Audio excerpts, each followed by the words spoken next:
E4, C6, D4, D5, cavalo C3, D toma E4, cavalo toma E4, cavalo F6, o cavalo vai para F6 atacando o cavalo de E4, a dama D3 para defender o cavalo, e aqui as pretas jogam E5.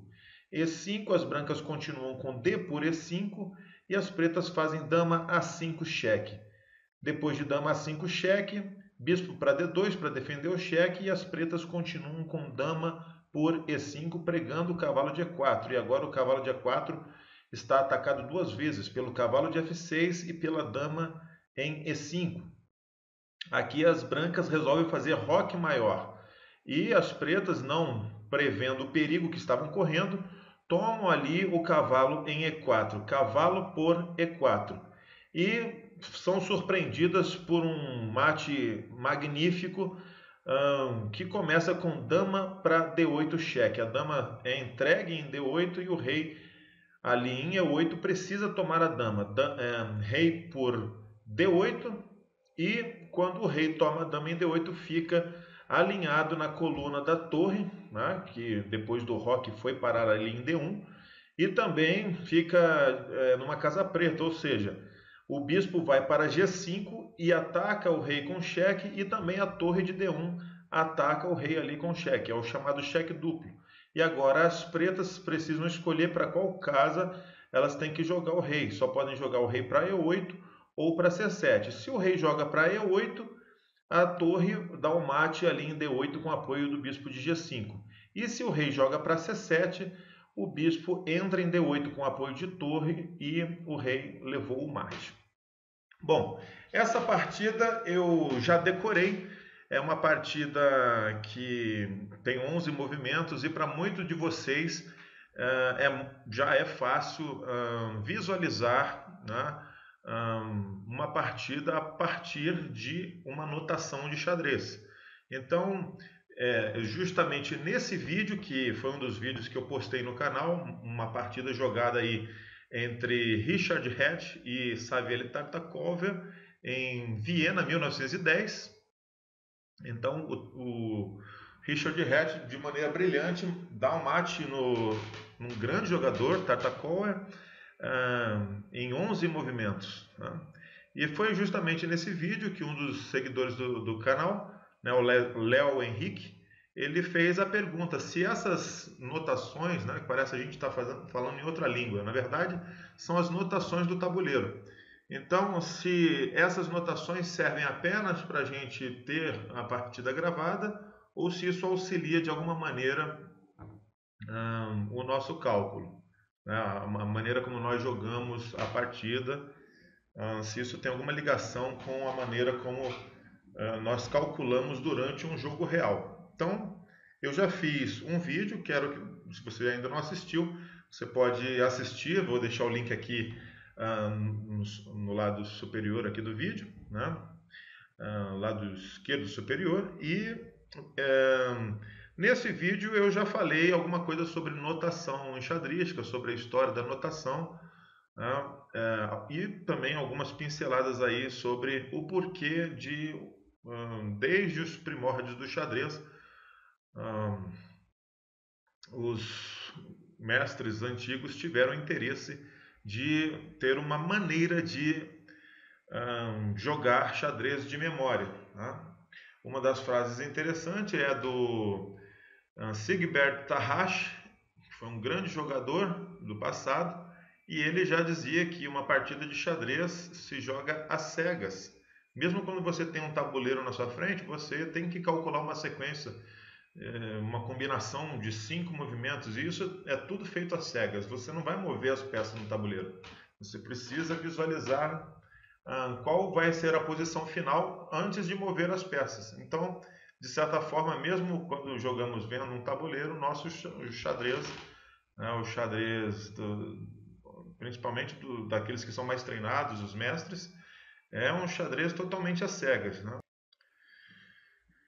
Tarrasch ainda disse que o tabuleiro, né, na nossa frente, muitas vezes vai acabar atrapalhando, né, se a gente de repente não esquecer um pouco ele para fazer esses cálculos mentais, né? Usar os nossos olhos mentais. Muito bem, então, ok. Eu disse também que ia apresentar alguns exercícios, né, para que a gente pudesse treinar estes cálculos, né, às cegas, treinar esse nosso olho mental. E nesse vídeo eu vou apresentar para vocês o NorChess, né? Um dos meus alunos me apresentou e eu gostei bastante. Ele me apresentou ali no Android. Eu gostei bastante dos exercícios. Acredito que seja uma maneira de vocês treinarem esse olho mental. Tá? Primeira coisa que vocês têm que fazer é conhecer bem a notação enxadrística, conhecer bem o tabuleiro. Por isso que eu indiquei o vídeo, 2 vídeos que eu fiz aqui. Eu vou deixar na descrição dos vídeos tanto o vídeo do Richard Hatch como esses 2 vídeos anteriores onde eu falo da notação enxadrística. É importante você conhecer a notação enxadrística. É importante que você também já tenha algum conhecimento de xadrez, já treine abertura, meio de jogo, tática, combinações e finais, ok? Se você já tem feito esse treino e quer mais uma dica aí para evoluir, então você vai procurar fazer um treinamento às cegas. E eu acredito que o NorChess é um site que pode te ajudar nesse aspecto. Eu vou entrar aqui, eu entrei aqui na página do NorChess, vou deixar o link também na descrição. Vou colocar aqui o meu e-mail e vou clicar aqui no botão Play. Vamos lá? Quando eu clico aqui no botão Play, ele já vai me direcionar para algumas opções aqui. Lembrando que lá no Android você vai ter o NorChess gratuito e tem o NorChess que é pago. Eu não tenho pago, né? Mas gostei bastante já dos que estão disponíveis aqui na forma gratuita. Então aqui você vai ter, infelizmente não está em português, está em inglês, né? Você vai ter aqui um treino de coordenadas do tabuleiro, um treino de casas da mesma cor, um treino de casas irmãs, né? Seria você olhando o tabuleiro de brancas e você olhando, invertendo o tabuleiro, você olhando do lado das pretas, né? Então, por exemplo, a casa A1 para as brancas, para o jogador de pretas, seria a casa H8, né? Então, é esse o treinamento aí de visualização que ele vai fazer nesse Sister Square, né? Casas irmãs. Aqui é mesma cor, a gente vai entrar em cada um deles, né? Mesma diagonal, aqui dos dois cavalos, né? Vai ser um treino para você ver se o cavalo consegue chegar em 2 movimentos até determinada casa. Aqui, colliding pieces, né? Esse treino é um treino para vocês verificarem em quais casas o raio de ação das peças se encontram, né? Onde elas se colidem ali, né? Os seus movimentos. Né? Então, por exemplo, tem uma torre em A1 e uma torre em H8. Em qual casa que elas se colidiriam, né? Pelos seus raios de ação. Então seria na casa H1 e na casa A1. A torre H1 e torre em A8. Então casa H8 e a casa A1. Os seus raios de ação se tocam, né? Aí vem uma parte de tática e depois uma outra parte de tática. As coisas são um pouco mais complicadas aqui nesses 3 últimos, né? Esses 3 últimos são um pouco mais complicados. Então vamos lá, eu vou apresentar para vocês aqui, então, vou tentar apresentar de maneira rápida todas as opções, né? E vocês poderão acessar para fazer o treino de vocês aqui. Ok? Vamos lá, coordenadas. Então aqui nas coordenadas ele vai dizer para você escolher a casa, né, de cada coordenada. Tá? Vamos lá? Let's go. Aqui B5 você vai clicar onde você sabe que é a casa B5. Então clica lá em B5 e ele vai falar correto. Tá? B5 de novo. B1. G5. B3. Aí ele inverteu o tabuleiro. Vocês perceberam que ele inverteu o tabuleiro? Aí vocês vão ter que ver o tabuleiro a partir da posição do jogador de pretas. Então, E6, que você imaginaria que estaria aqui, né, jogando de brancas, na verdade está aqui. Né? O rei preto está em E8, E7, E6. F4, G6. Vamos ver se eu acerto tudo aqui. A4, E7. Bom, fechou. Acertamos todas as questões aqui. Né? Deu 10 corretas, nenhuma errada. Beleza? Então, uma dica aqui que eu dou para vocês, né? Também observarem, quando vocês forem jogar uma partida de xadrez, mesmo os principiantes podem fazer isso. Vocês anotem a partida de vocês para depois vocês analisarem. Mas não só isso, né? Quando vocês estão anotando a partida de vocês, usando a anotação algébrica, vocês vão começar a anotar de acordo com as partidas de vocês, né? De acordo com os planos típicos, né? Alguns mates padrão, né? Alguns tipos de mates que são padrões, né? Alguns padrões de mate que surgem no tabuleiro. Vocês vão notar que algumas casas são familiares em certas posições. Por exemplo, quando eu estou aqui de pretas e me falam aí a casa F4, eu sei onde é a casa F4, porque normalmente um bispo, né, vai ali para F4 e aponta para a casa C7. Normalmente é um bispo que ajuda um cavalo inimigo, né, via D5 ou B5 entrar em C7. Então você vê, essa relação entre as peças vai também te ajudar a decorar as casas do tabuleiro. Eu acredito que foi assim que aconteceu comigo, porque na época que eu comecei a treinar, né, eu estava ali principiante ainda, eu não fiz esse treinamento de xadrez às cegas. Eu me forçava a conhecer as casas do tabuleiro, recitando as casas enquanto eu acompanhava ali o tipo de ataque, os mecanismos de ataque que iam se desenvolvendo. Né? A única coisa que eu fiz de xadrez às cegas foi procurar resolver exercício de tática sem ter o tabuleiro. Então eu tinha lá algumas posições de tática e eu olhava a posição e tentava resolver, saber a solução antes de ver a resposta ali na página de soluções. Isso me forçou um pouco a treinar o xadrez mental, né? Treinar esse olho chamado olho mental. Vamos continuar, vamos ver aqui essa segunda opção, cor da casa. Então visualiza a casa do tabuleiro e escolha se ela é preta ou branca. Né? Então aqui ele vai citar algumas casas, ó, E8.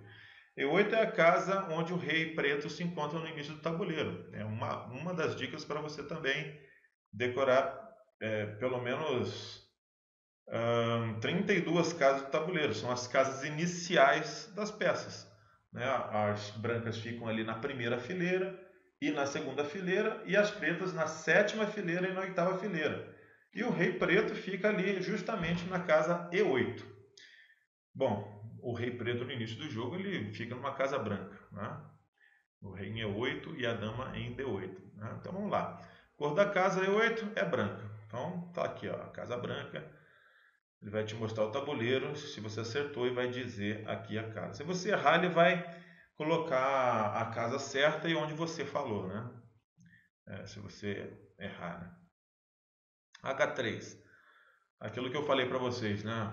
Quem que vai para H3? Né? Os principiantes gostam de sair, por exemplo, com um cavalo H3. Então, a gente sabe que o cavalo está ali em G1, casa preta, vai para H3. Ou tem um bispo, né, em F1, também vai para H3. Então, uma casa branca lá, H3. O bispo às vezes sai por aqui, né, para jogar, ou então um bispo de casas negras vem aqui para atacar o nosso roque, né, em H3. É uma casa que eu já decorei. C7, casa preta, né? Bem perto da dama ali, né? O pessoal, jogador de siciliano, gosta de jogar aí dama para C7, né? A dama está em D8, a casa inicial, e joga em C7 ali na coluna semi-aberta. Então é uma casa preta. Tomara que eu não me confunda aqui na maionese. H3 já foi, é branca. A6, casa 6, é aquela diagonal lá, né, em A6. O bispo às vezes toma, o bispo de F1 toma o cavalo lá em A6, né? Então o bispo, pá, toma o cavalo em A6, que às vezes os cavalos saem por aqui, saem meio errado para destruir a cadeia de peões. Então a casa branca. B8 é preta, né? Casa inicial do cavalo ali da ala da dama, B8. C8, logo do lado é branca. B8 é preta, C8 é branca, né? H8, preta.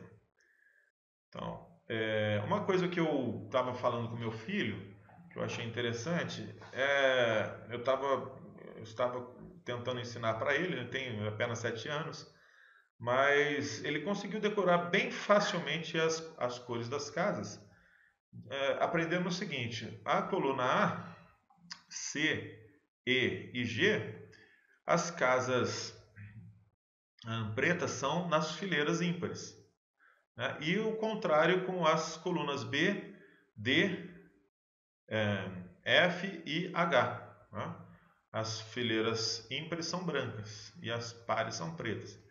Então, se falar B, B2, B6 são pretas, né? D2, D6, D4 são pretas, né? Se for na coluna E, as fileiras ímpares são pretas. Então E1, E3, E5, E7 são pretas. É só, eu não sei se isso ajuda muito, mas é bom para ver assim a lógica das casas, das cores das casas do tabuleiro. H7, uma casa famosa, né? Aquele famoso sacrifício ali em H7 para poder destruir o roque. E com qual bispo que a gente faz o sacrifício em H7? É o bispo de casas brancas. Então, H7 é branco. A8 é branco também. Faz parte da grande diagonal branca. Ok? Vamos lá. Agora as casas irmãs. Vamos ver como que funciona aqui.